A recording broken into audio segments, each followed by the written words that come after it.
definitely insane. Live comedy in the 1980s, after it peaked, declined. You did something unusual. In the 90s, you decided to continue to pursue live comedy. Yeah. Why did you decide to go against the current? Well, some of it is, I was, we are in the time of a comedy boom, and how everyone in this room knows that like 15, 20 years ago, comedians, maybe Seinfeld was doing theaters, but like it wasn't as many comedians. But in the 90s, there was this glut of comedians because there was this boom and there was no spots.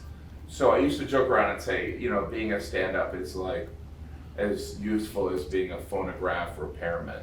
It just doesn't make any sense.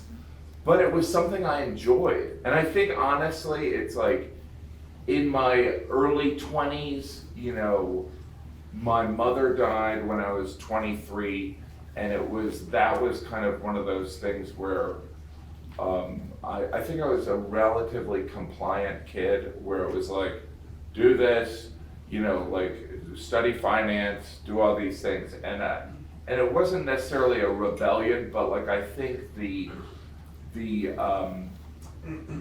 kind of unspoken agreement with society was something that I broke. I was, my family, had been in the country for years, but my father was the first one to go to college. So it was, there was kind of like, we made it to the middle class, get a job where you wear a coat and tie. And so me kind of running away from that was a rebellious thing, but I was so miserable working in an office.